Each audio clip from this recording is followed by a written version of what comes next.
The Columbia Network takes pleasure in bringing you Suspense.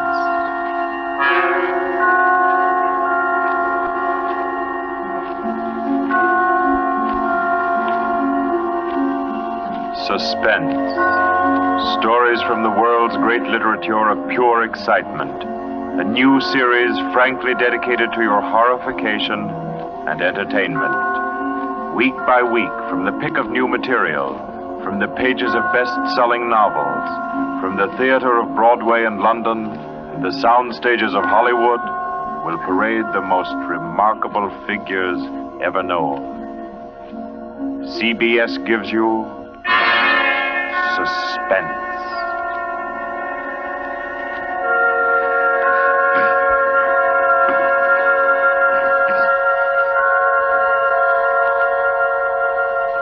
Tonight's presentation is one of the finest of the contemporary stories of mystery and terror.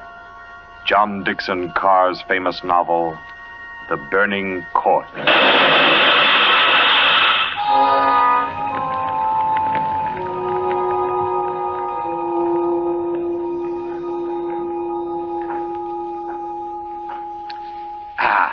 A glass of sherry by the fireside of a beautiful suburban home. What could be more comforting? You're an admirable host, Mr. Depard, and it's really a shame our first meeting is under such a cloud. It's also a shame I have so little time to tell you which one of your guests here murdered your uncle last week.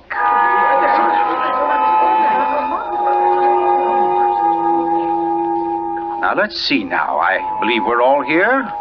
Your wife, your friend, Mr. Stevens, Captain Brennan. Yes, and incidentally yourself.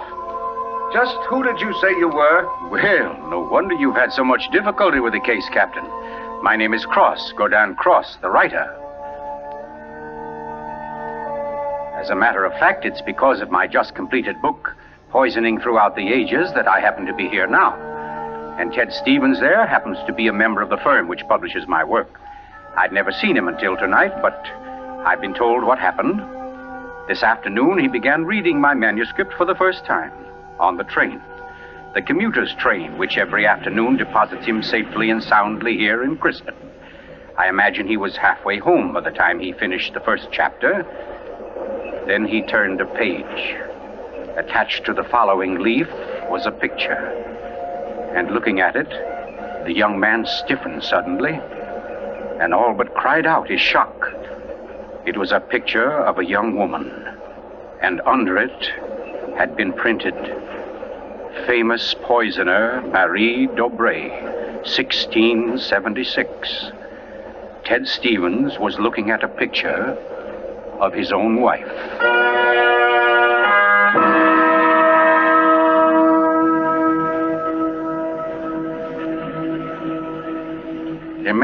Imagine his 25-year-old wife in 17th century costume. The face, the features, even a wistfulness of expression were identical. Even the name, Dobré, was his wife's maiden name. But no, that was ridiculous. This woman in the picture was, well, one of his wife's ancestors. Yes, that was it. Simply an amazing family resemblance. Marie would be waiting for him at the station, and he'd have to tell her about it. He wondered why, however, she'd never told him about. Oh, well, but you don't discuss such an ancestor, do you? Ted Stevens glanced down at the chapter to which the picture had been attached. It was entitled, The Affair of the Non-Dead Woman.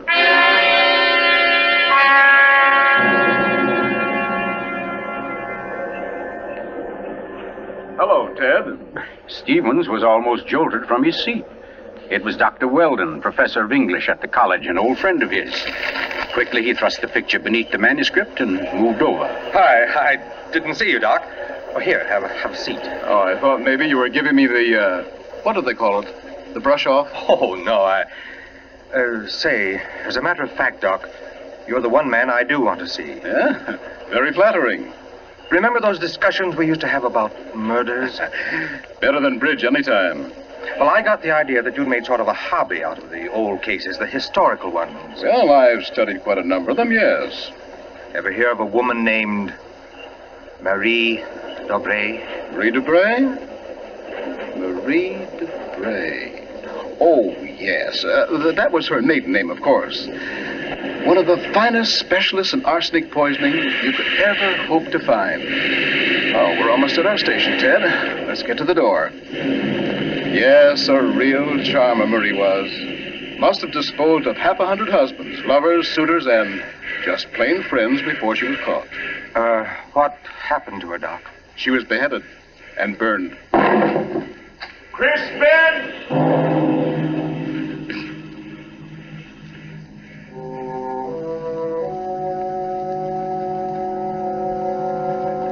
Oh, absurd, laughable.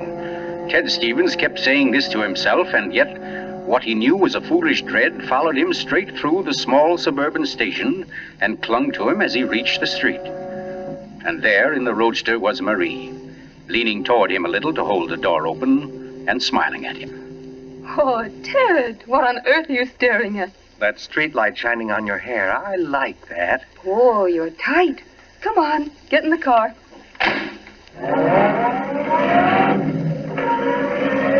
Then, like a wisp of smoke, it was gone. The whole ridiculous fear, the delusion.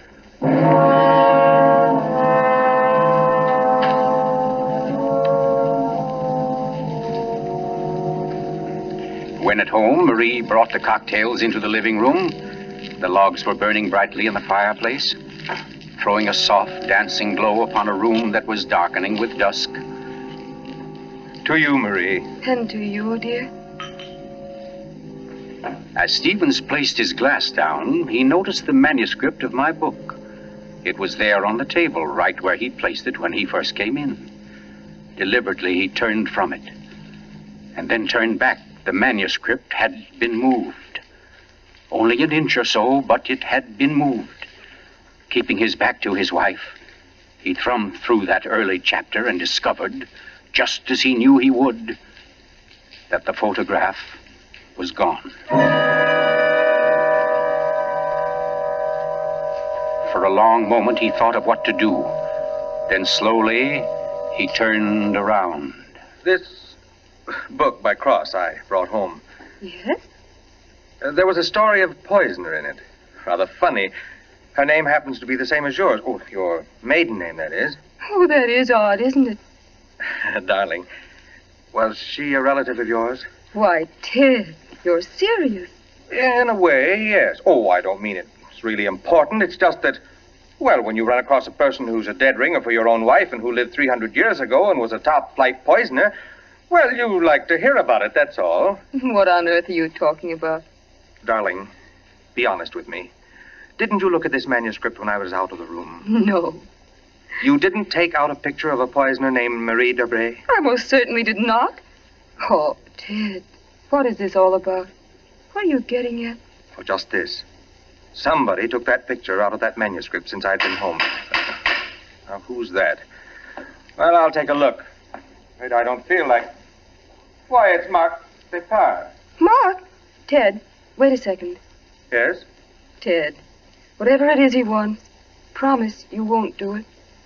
Promise I won't do I it? mean, promise you won't get yourself involved. Please, Ted, don't go out tonight. Say, what in the world is... Well, anyway, we can't let him stay outside. Mark, how are you? Come on in. Thanks, Ted.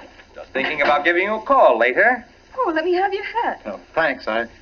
Marie, I hope you'll excuse me for popping in like this, but, well, I wanted to talk to Ted. It's rather important. Oh, I don't mind at all. Come on, Mark, we'll step into the library. Oh, you mind, dear? Of course not, Ted. I'll be making the sandwiches for her. Oh, grab that chair in the corner, Mark.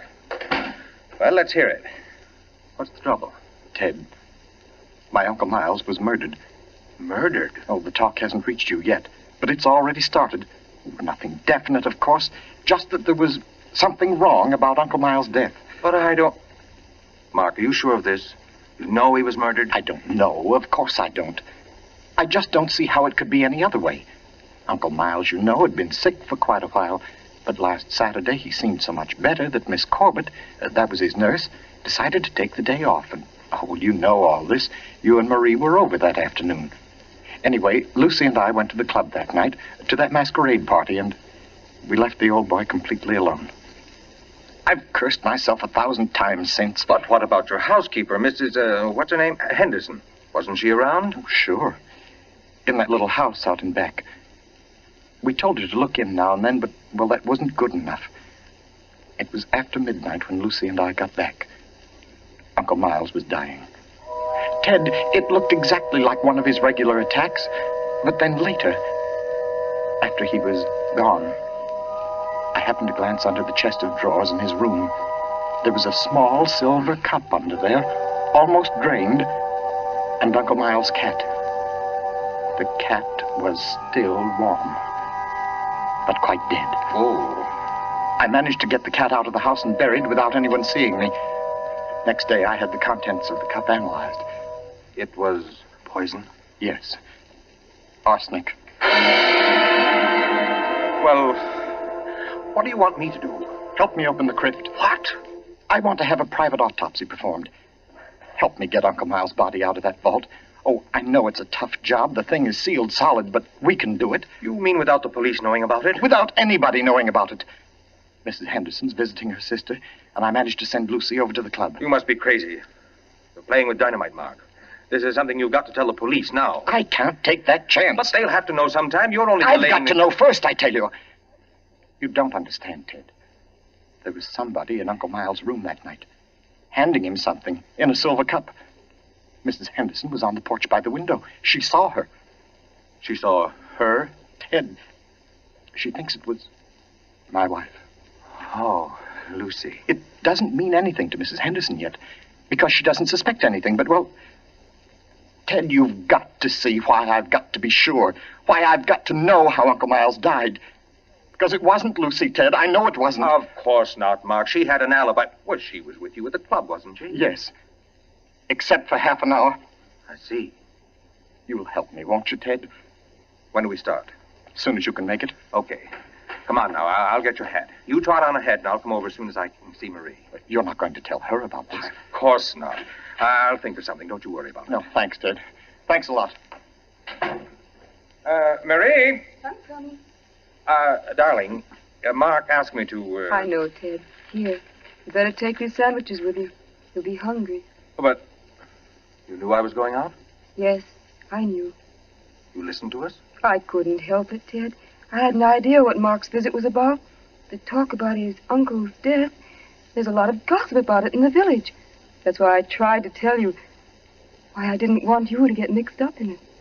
But it's too late now, isn't it? I mean, you're going. I can tell by the way you look. Ted, wait a second. There's just one thing I want to tell you before you leave. And that is that no matter what happens, no matter what you find or think or believe, I love you. You'll remember that, won't you? I'll remember you said so, Marie.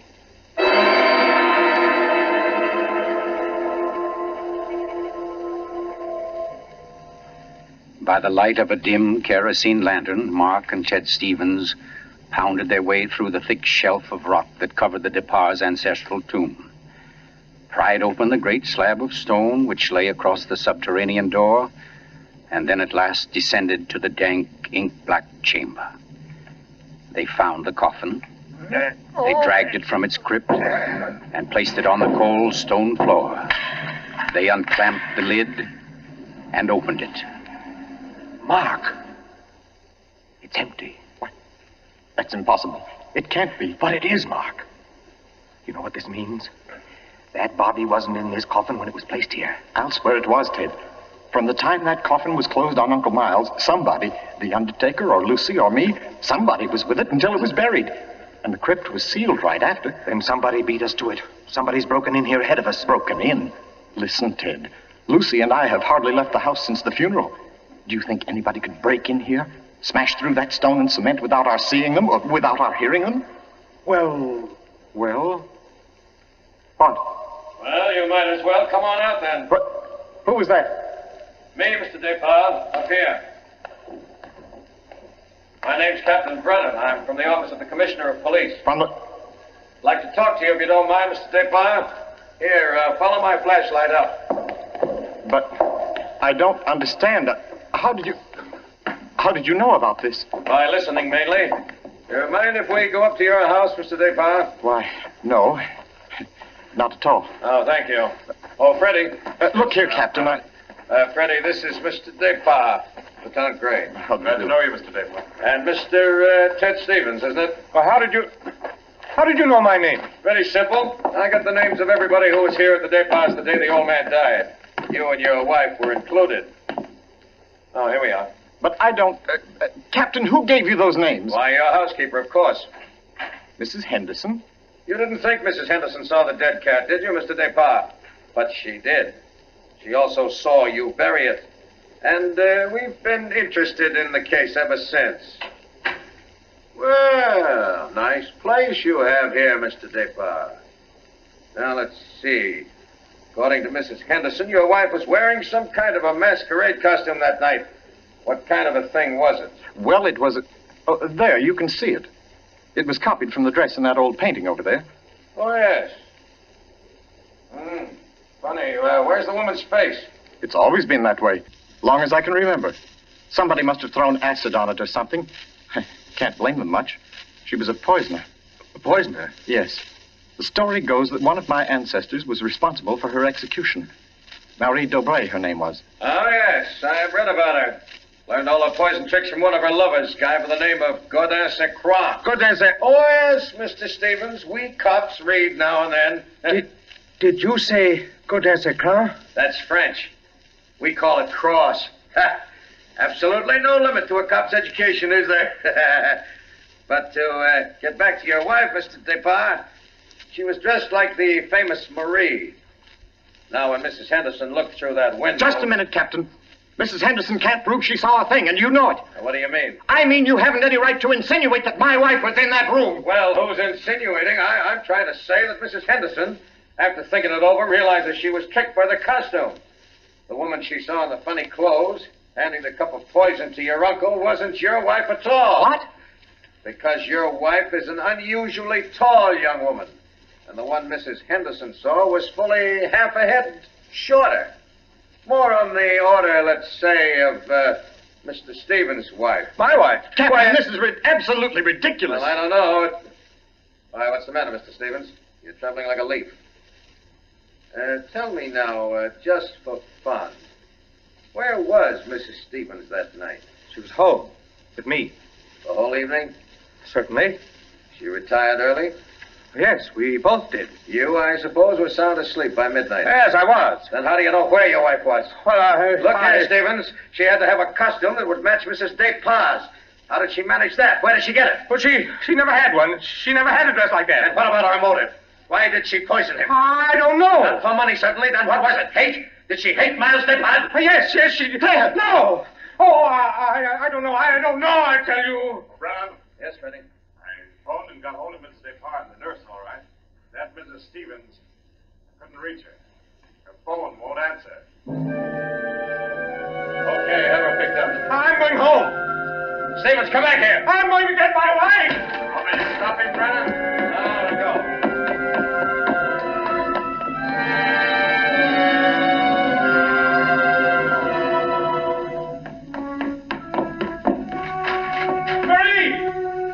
Marie, where are you? It's Ted. Marie, what have you done? Marie. Oh, Good evening. who are you? My name is Cross, Godin Cross. Cross. Where's my wife? What have you done to her? You fiend, what have you done to my wife? Why, nothing at all, young man. Here, sit down. You're lying. Something's happened to her. The police just phoned. There wasn't an answer. Why are you here? Why am I here? Well, because your wife, reading my chapter on the Dobrays, realized I knew more about the family than even she did.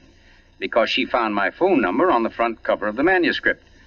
And because I know an exceptional case when I hear one. Does that answer your question? No, and you know it doesn't. Can't you see I've got to know whether... Yeah, I see. Whether your wife is that Marie Dobray, who was burnt. Burnt by order of the High Tribunal for all poison cases. The burning court of France. Witchcraft, black magic. The world across the threshold. You're quite sure, no doubt, also, that I'm Godin St. Croix, who first wooed her. No, my boy. No, my real name happens to be, of all things, Tom Simpson. Most unsuitable for a distinguished writing career. And Marie Dobray is no more your wife's real name than mine is Gordon Cross. What? Your esteemed wife was an adopted child, Mr. Stevens, adopted by people in Canada named Dobray, remote members of the real family of poisoners. I can't believe it. Oh, why didn't she tell me? Why? Because until I told her half an hour ago, she didn't know it herself. You see, in the course of my research on the family, I found out about it. And in the course of talking with your wife, I found out something else. How for years she was haunted by the fear that she might be a poisoner by inheritance, by blood. And you can see, can't you, why she never talked about it, or her past to you? Yes, yes. And yet, Mr. Stevens, you had all but made her forget that past. You. And that's why she was willing to lie, to steal a picture, do anything, in order to hold you to her. Yes, I see that now. You know, young man, I rather think she loves you. But as you will see, though, she comes only when I call her. Mrs. Stevens? You mean she's... Yes, Mr. Cross. Marie, it's you. You're all right? Oh, yes, dear. We're both all right now, and nothing can change it, ever. Marie, listen. Don't say Marie, dear. Say Maggie. Maggie? Oh, that's my name, my real name. Maggie McTavish. And it's a lovely name, dear. The most beautiful, gorgeous... Darling, please. You don't understand. The police, they think you had something to do with Miles' death. They think I did. So, now, Mr. Stevens, before we go back to the Depas, don't you think you'd better tell me everything that's been said and done up to date? Having just saved your wife's soul from the burning court, now I'll wrest her body from the electric chair.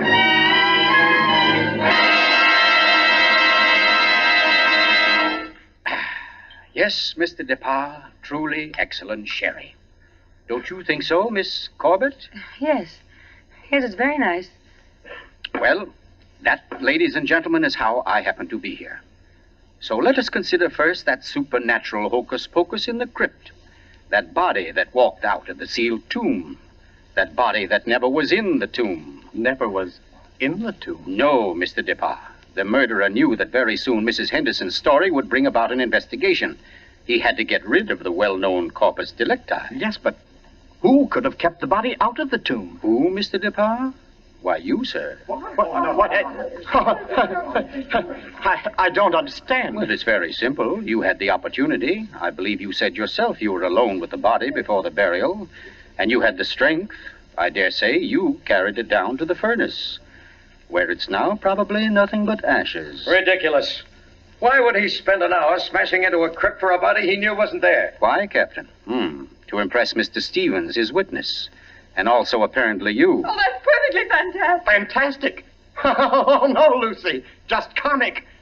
And I suppose, Mr. Cross, that I also put on a woman's masquerade costume, went into my uncle's room and handed him a nice cup of arsenic. No. That had to be done by a woman. Your accomplice, as matter of fact.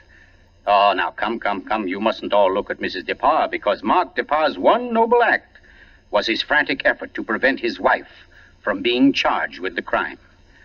A crime which he and Nurse Myra Corbett committed. Myra Corbett? Why, you... Yes, sir. Yes, Mr. Stevens, this quiet little lady beside me. Why would I do such a thing? Money, Miss Corbett. A cutout of Mark Depas' inheritance. Payments for services rendered. That's an absolute lie, Cross. You see, ladies and gentlemen, Captain Brennan never bothered to check Miss Corbett's whereabouts on the night of the murder. Why even think of the nurse? She was the custodian of the old man's health. Oh, you're crazy. And yet who but a nurse could so naturally offer the old man a cup? A cup he was sure contained medicine. You're making it up. The whole thing, you're just And making it who up. but Miss Corbett, living right here in this house, would know what kind of masquerade dress she must copy, would know when Mrs. Henderson would pass the window that night, pass and see her, and accept her, she hoped, for Lucy Depas. No, that's not true. Oh, I didn't yes, do Miss it. Corbett. Yes, I Miss didn't Corbett, do that it. dress I tell was the you, touch I that wrecked you. That was your own idea, wasn't it? Not Mark's. You weren't content with a mere murderer's share of the profits. You wanted a wife's share, half of the whole estate. You wanted Lucy Depas convicted and out of the way for good.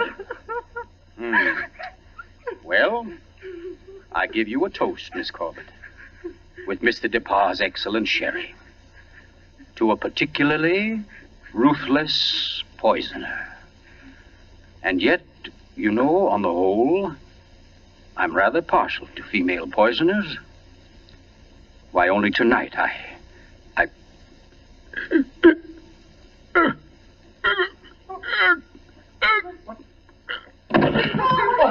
back here. Here, let me get to him. Mr. Cook! What's the matter, Brennan? This man's dead. Dead? And from cyanide, if I know anything. Cyanide from that glass of sherry. Cyanide that a nurse could get quite easily. That glass was right beside you, Miss Corbett, and nobody else was near it. Too bad he didn't drink it as soon as you hoped. A second ago, we had nobody to use against you. But we have now, Miss Corbett. We have now. And I arrest you for the murder of Gordon Cross.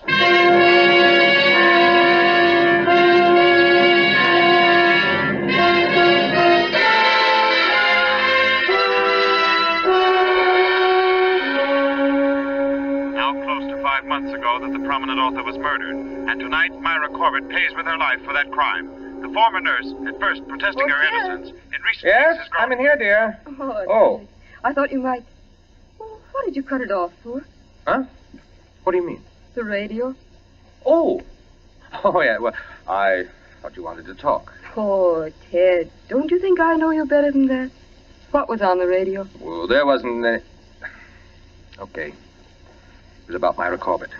She goes to the chair tonight. Oh, I didn't think you wanted to be reminded. I don't really.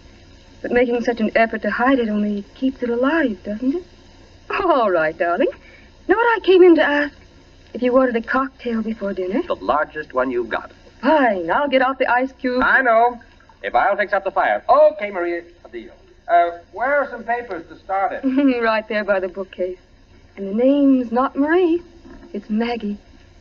Because, darling, Marie's dead and gone forever.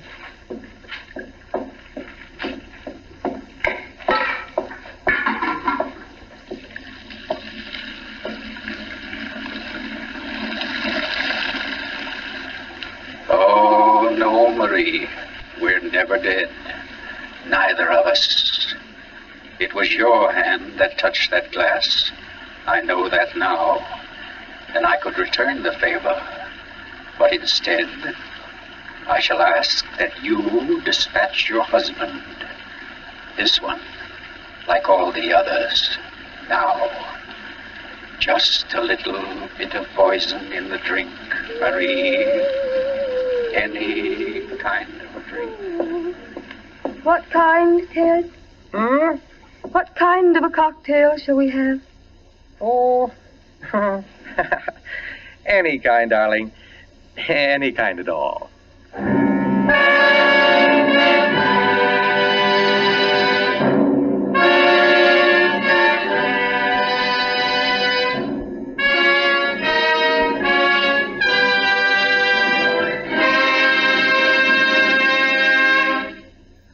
You've just heard The Burning Court from John Dixon Carr's famous novel, the first in Columbia's new series of outstanding classics and chills by world-famous authors. Tonight's play, ladies and gentlemen, has one rather special significance we think you'd like to know about. As you perhaps have heard, every fine comedian is said to cherish a secret desire to do an abrupt about-face. He pines for the part of a blackguard. Well, tonight you witness the fulfillment of one such desire. The role of that literary and quite infamous diehard, Gordon Cross, was portrayed by none other than Hollywood's expert provoker of laughs, Charlie Ruggles, here in New York for the world premiere of his latest screen success, Friendly Enemies. The role of Marie, well, that was enacted by a young lady who long ago won national acclaim as one of Broadway's most accomplished dramatic actresses, Miss Julie Hayden. Thank you, Charlie Ruggles and Miss Julie Hayden, for your splendid performances. The play tonight, as all plays in this series, was produced and directed by Charles Vander, written by Harold Medford and scored by Bernard Herrmann. Next week, we bring you an intensely exciting and moving drama, The Life of Nellie James. This is the Columbia Broadcasting System.